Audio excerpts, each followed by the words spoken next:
Hey, folks, welcome to the Nurse Mark and the Green Nurse podcast, where we bring you hope and inspiration for growth and healing.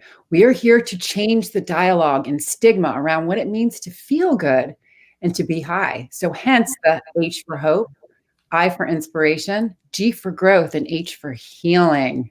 Yeah, we often talk about things that people don't want to talk about. However, they are important subjects that need to be discussed to decrease stigma for healing.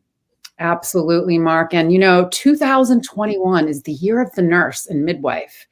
And we're going to be highlighting, illuminating cannabis nurses and nursing as we are truly in a revolutionary time where we're changing how we approach and take care of patients. The future of healthcare is patient empowerment.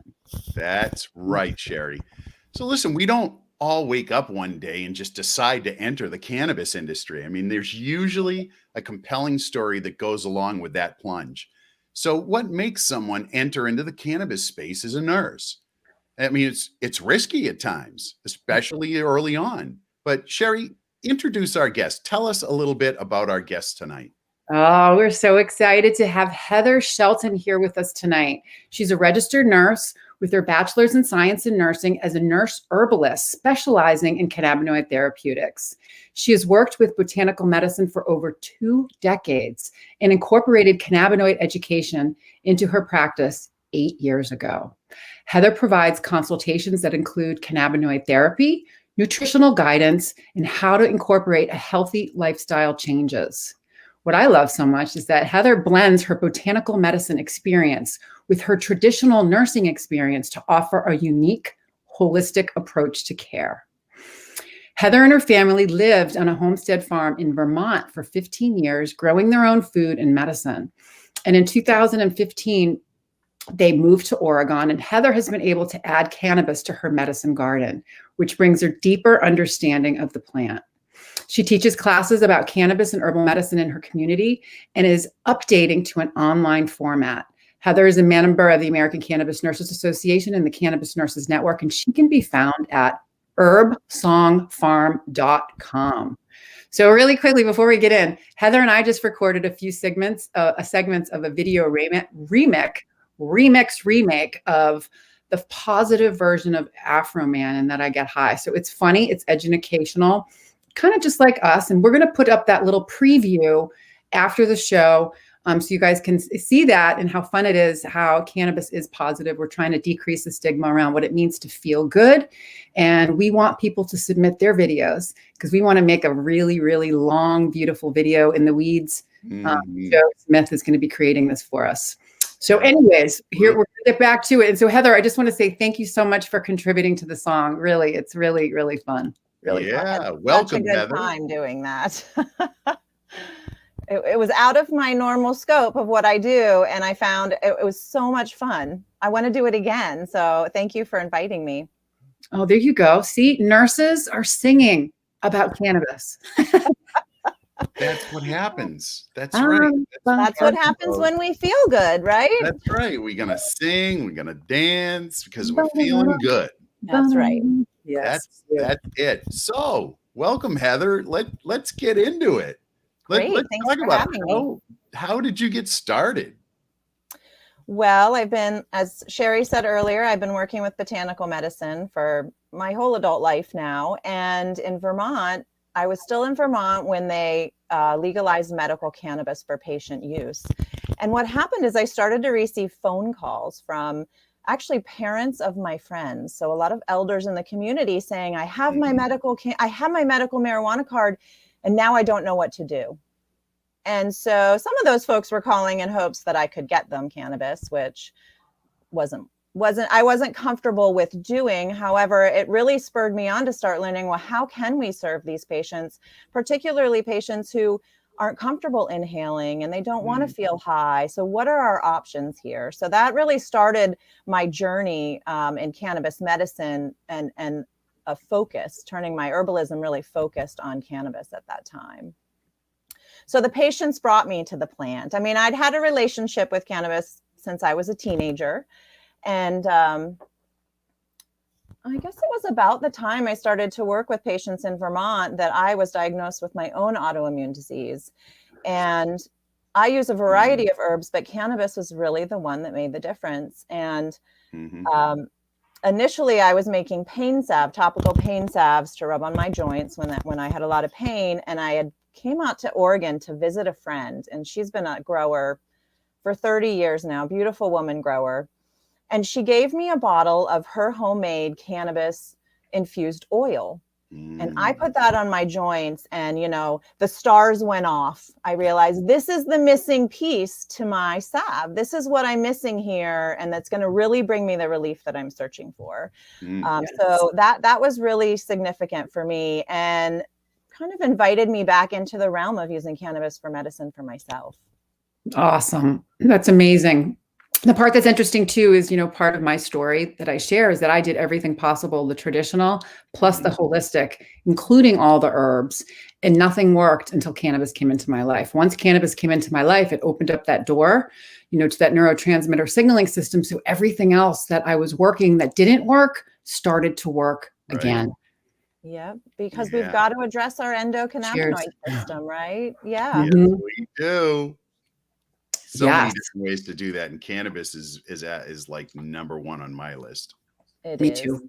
Yeah. But I do love to teach people about all the other ways, as you all do as well. Right. I learned from you about breath work, and I see you doing yoga and all these other health promoting tools. That it's so fascinating to me that when we really look at what stimulates and supports our endocannabinoid system, it's all health promoting activities.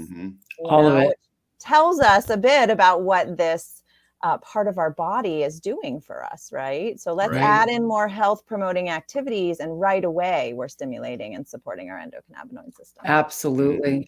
Absolutely. So this is a big question because I truly love herbs. I love phytobotanical nutrients. I love Ayurvedic herbs. I'm into supplements. So what I love, you know, is that you're an herbalist too. So how does your experience working with herbalism help you with working with cannabis? Well, so often when I teach, and especially when I teach healthcare providers, I like to introduce cannabis medicine as a completely different paradigm than how we work in our allopathic system, right? And because of my background in herbal medicine, I already know how plant medicine works, right? Plants provide us a whole array of nutrients that our bodies then can choose to take up what it is they need at that time. You know, you really can't eat too many vegetables, right? But you could eat a lot of vegetables, and you might not need everything in those dark leafy greens that time, but your body's going to take what it does need. And cannabis is working the same way. It's not forcing a body to do something. It's providing the tools for the body to come back to balance and to heal itself, because we want to heal ourselves. That's our body is made to heal. Yes, So, absolutely. Yeah. And making medicine, I've always made medicine out of all kinds of plants. And so I love to make medicine with cannabis. And as you mentioned earlier, Sherry, now I get to grow cannabis, which gives me even more insight to the plant and a deeper relationship. Yes. I grow a lot of the plants I use for medicine. So let's get into that real quick, because we're really big fans of growing your own cannabis. Truly, you know, Massachusetts has been legal medically since 2012, and adult use passed in 2016. And, you know, truly, you know, even working with patients, teaching them how to grow. I'm not a grower myself, but we teach, you know, give them caregivers and resources, but even providing that ongoing education and follow-up with patients that have used this plant by growing their own. You can just see how therapeutic it is, just the whole act of cultivation, and I call it agricultural therapy, you know, being in the garden. You just said it, Sherry, agricultural therapy. My first job at the age of 12 was working on a farm. So my hands were in the dirt for 4 years anyway, straight, like 7 days a week, you know, in the summertime. And there's something about working with your hands in the dirt, and then having to nurture this plant and seeing it grow, and there's just something about it that is very, very therapeutic.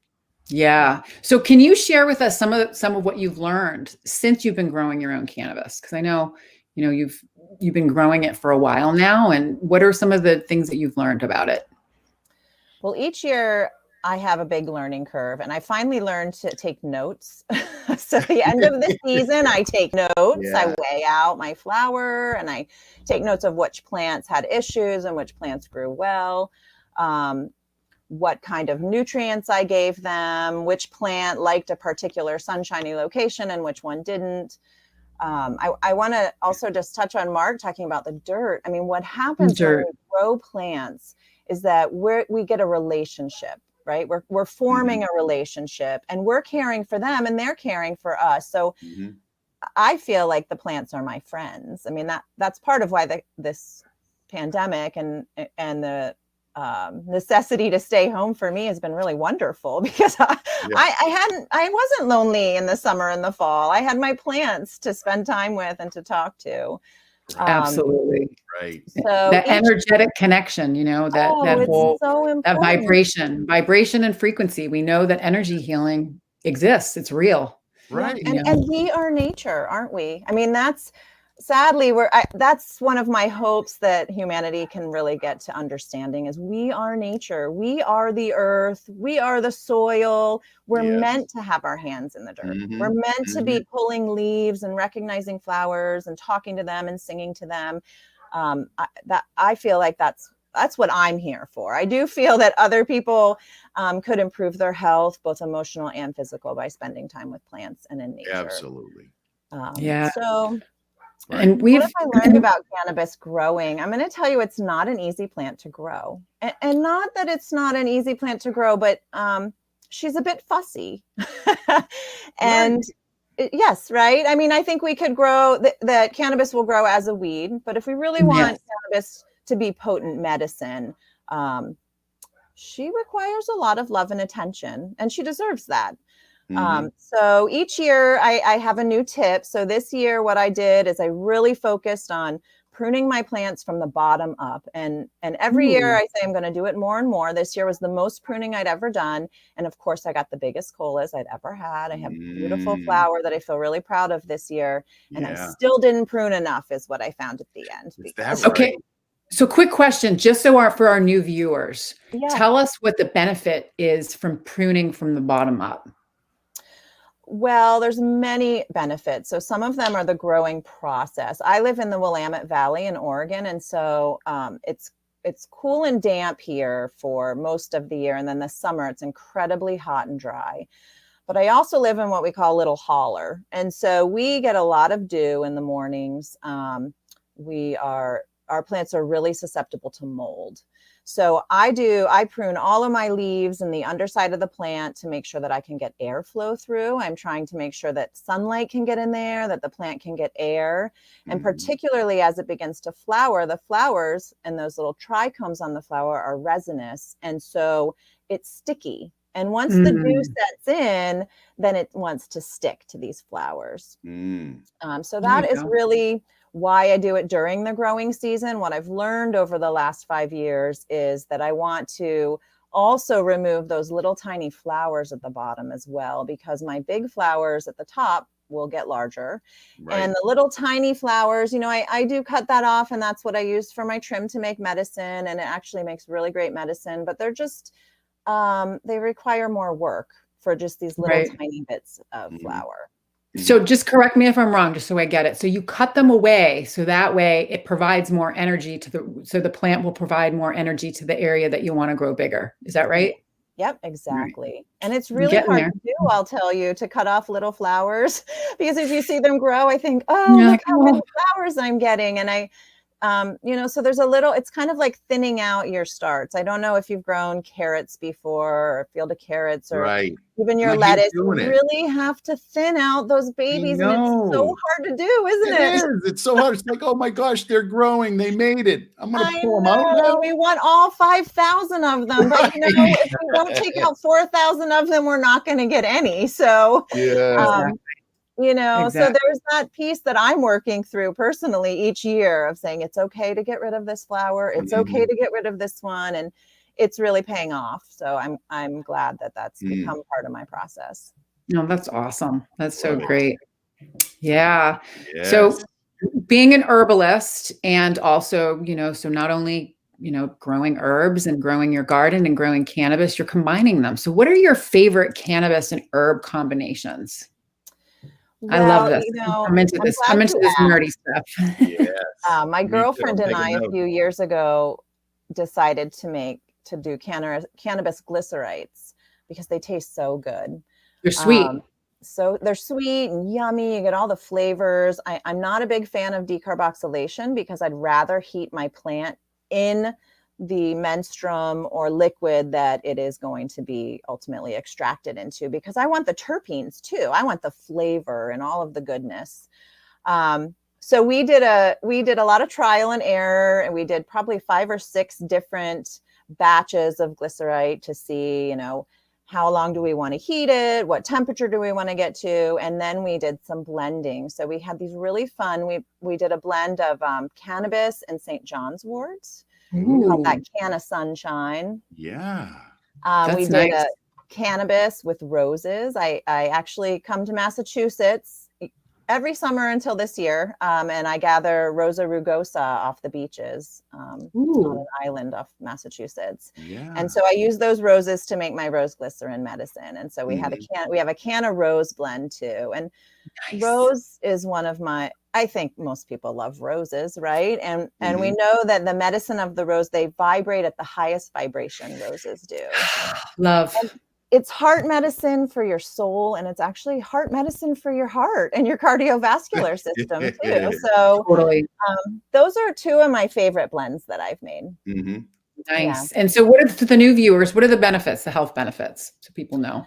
Well, we know the health benefits of cannabis, but like the cannabis with the St. John's wort. Right. So St. John's wort is often used for its antidepressant qualities, really for mild and moderate. Also, I specifically like to add in some St. John's wort as long as folks aren't on pharmaceuticals. It's actually one of our herbs that goes through the CYP 450 pathway, and so it can have interactions with a lot of pharmaceuticals. So I'm actually careful about who I give that to, but especially for seasonal affective disorder, because I don't know if you know St. John's wort, it's this pretty little yellow flower.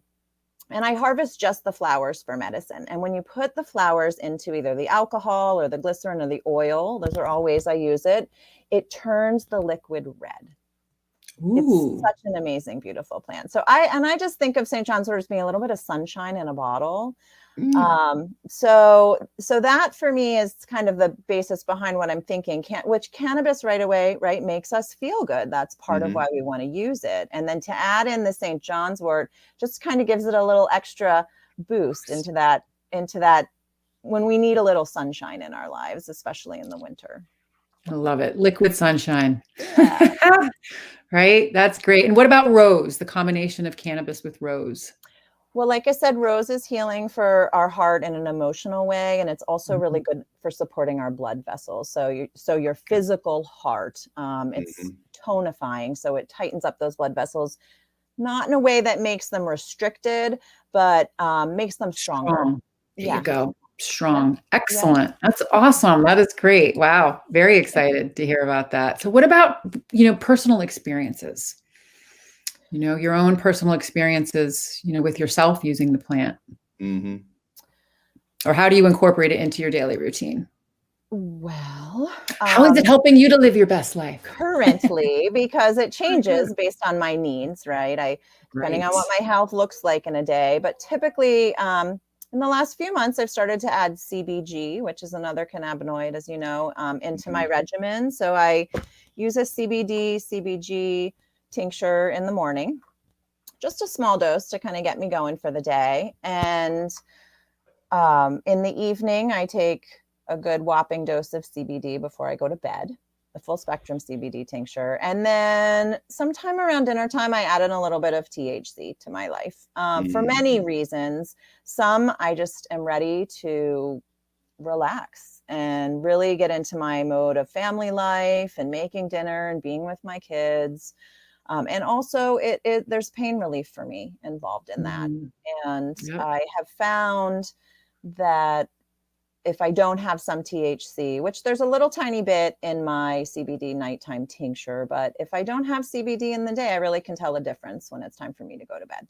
in my joint Yeah. pain. So Hmm. I also have a Yeah. topical. I have a couple different types of topicals. One that's just for pain. I have one that's a breast salve for any kind of lumps and bumps in your breast. And this is another way that I actually blend the herbs together, Sherry. So in my breast salve, there is cannabis oil. There's also violet oil and calendula oil. Calendula, very powerful flower. Ooh. Another sunshiny one, calendula, in fact, it's January 20th in Oregon. It's winter, it's dark, just like it is for you guys. And I have a calendula flower that bloomed today. No way. Isn't that amazing? And calendula, Yes. to me, she just comes up and says, shine on, friends. We're all here to shine. That's a message I get from the calendula really regularly. Yes. And so for the new viewers that don't know what calendula is, Heather, will you share with us? Calendula is, it resembles a little daisy. I wish I had a picture to show you. It resembles a little orange daisy. Calendula officinalis is what it's called. And I use it a lot for wound healing. So I use it topically that way. It's a gentle lymphatic, so that is something that helps to stimulate the movement of our lymph, right? Our lymphatic system doesn't have A pump. right? Right. So we have to Free move our flow. bodies to get that lymph to move. And sometimes we need even a little extra, depending on if we're fighting off a cold or having extra stress, whatever may be happening in our body. And so calendula is a really gentle way to have some lymphatic support. Nice. Wow. Really good. Excellente. Yes. So powerful experiences as nurses. We have all seen the power of the plant, not only with ourselves, but with the clients that we work with, family members, friends. So what about you? What is one of the most powerful experiences that you've had with a client, a friend, a family member? Well, I've had a lot, because one thing I find Share a couple. Share a couple. I work a lot with cancer patients, right? And that's really been a new education for me in the last 5 years. I didn't realize how much of my time I was going to spend learning about cancer. But my father actually got cancer about 5 years ago, and he's a Vietnam veteran. He had Agent Orange exposure. His cancer is directly related to that. Got to get rid of the chemicals on this planet. But yeah, agreed. So he called me up and, said, I have this big tumor. They're taking out a kidney. They took out a 9-pound tumor and his kidney. And I went home to take care of him. My dad was a police officer for 25 years in homicide. So I grew up, of course, I grew up in a family where no one did drugs. Yeah. My dad was a state trooper. I had the same experience, Heather. Yeah, right. Yeah. I mean, that's probably why I became a little rowdy in my lifetime for a while. Me too. Me too. Say about cops' kids, right? That's right. So I went home to take care of him. He had 110 staples across his abdomen. I mean, he was kind of gray for a while, healing from that. And when we got the results back from his biopsies after they removed the tumor, there was essentially no treatment for him. And what he was told is, go home and get your affairs in order. Your cancer will be back within a year, and there's no treatment. So I sat with that for a long time. I had to be very strong because I didn't want my parents to feel more concerned than they already were. And right before I left to come back to Oregon, I said, Dad, I know I'm your black sheep or your tie-dye sheep or whatever I am, but I've been doing this work for a long time, and I really want you to know that there's an option. You have an option. So I told him about cannabis. I said, there's no pressure for me. I just want you to know that this is something you can have. And I went home and I looked up, I gathered a couple different articles of information. I sent that to him and also to my sister-in-law, who's a nurse practitioner who really kind of oversees his care. Also not a fan of cannabis at that time. And he took about 2 months and then sent me a letter and said, hey, I'm ready. So we formulated for my dad. He got, right off the bat, some high THC, full extract cannabis oil. And I make it specially in a special way for him, and I dilute it with coconut oil, so it's really easy for him to use. He actually smears it on a cracker at night. It's a Ritz cracker, which I wish wasn't the case, but one thing at a time. And my dad is still cancer-free 4 years later, so it's pretty awesome. And my mom, she was actually kind of the meaner parent about all of these things. And she got diagnosed with cancer. That was probably 2 years ago, and called me from the hospital in tears. She had tumors in her pancreas. We were afraid it was pancreatic cancer at the time, and crying on the phone. And she said, I've got to get that stuff as soon as I'm out of here. And so my mother, who ended up having a non-Hodgkin's lymphoma, stage 4, she did go through treatment, but she also used her cannabis, and it's changed her life. She loves her cannabis for being such a mean mom about it for almost my whole life. Mine too. Loves it. Yeah, she likes a specific chemovar, and I make a tincture for her with her chemovar, and she uses that during the day, and then at nighttime I've made her a full extract oil that's a variety of plants. This is a part of why I grow, so I can grow my parents' medicine too.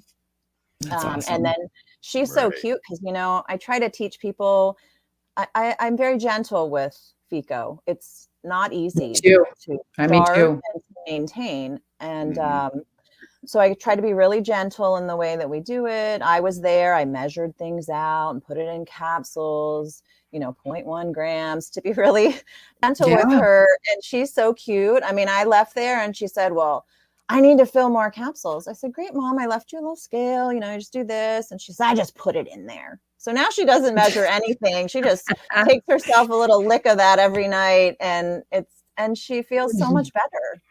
She got comfortable with it. Yeah, that's so powerful. The power of the plant. It was my parents, who are, I love them, and they appreciate now the work that I do in a different way. Yeah, that's fascinating. So cannabis, both of your parents, that's fascinating. I had a big spell of quite a few family members. I lost 5 in just 2.5 years. So that's a lot of people. Wow. That's a lot. Yeah. So cannabis doesn't always, put people into remission, but it does give people a really good quality of life. And that, to me, it is the quality of life plant. Yep, I totally agree with you. Whether we're terminally ill or not, Yeah, it helps us to live our best lives. My favorite tagline. So tell us about herbsongfarm.com. Well, Herbsong Farm is a sweet little home on 7 acres in the country outside of Eugene. And originally I bought the house actually when I lived a mile up the road, and this was my first office and apothecary, and I taught herb classes here, and life has kind of shifted as it always does. And my family all live here now at Herbsong Farm. And we came up with the name Herbsong Farm. My husband's a builder and a fine finish carpenter, and he is starting to build musical instruments. So I'm the herb and he's the song. And that's how we came up with our name. And now we live here and both work here. So I'm not teaching herb school right now, but I am hoping to offer some of those classes online. And that's my next Excellent. Mark, do you have any other questions for our awesome guest, Heather? When can we come visit? Yes. Because I love Herbsong Farm. I think it just sounds like such a cool place. And I love instruments, and I love cannabis.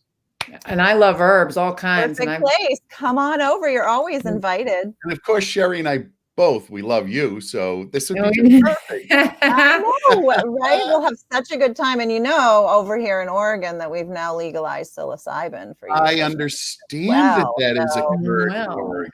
And Heather, which we're all, we're big fans of. All in that whole genre, in that space. And it holds a lot of promise.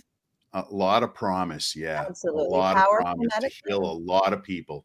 Yeah. Truly, to increase those I love the dendrites, the dendrite activation, the neuroplasticity, the way our brain starts to reconnect, how it can open up consciousness so our perception can change, so we can change, we can grow, evolve, and heal in ways that we've never knew possible. I mean, we have seen the most incredible things. I know my own experience has been very powerful. However, we'll get into that more later. That's what I'd love to do, a show with you on that too, Heather. We can talk about that later. Okay. Oh yeah. Psilocybin and psychedelics. I think that would be really good to add, especially since you're an herbalist. We got to start talking that too. We got to get rid of it. We have to get the conversation rolling, right? And I'm all about talking about it, especially if it's going to save a life. If it's going to save a life, people need to be open to look at this. Truly. Yeah. Saving lives is what we're all about. We save lives and we stamp out disease. Right? Yeah. And we help relieve suffering, right? And it also, so when we use those medicines for things like PTSD, even our cannabis, we are helping to relieve suffering. And as nurses, that's really important in what we are here to do. The essence of nursing is human caring. It's as simple as that, right? Yeah. Essence of nursing, human caring. That's right. Absolutely. Yes.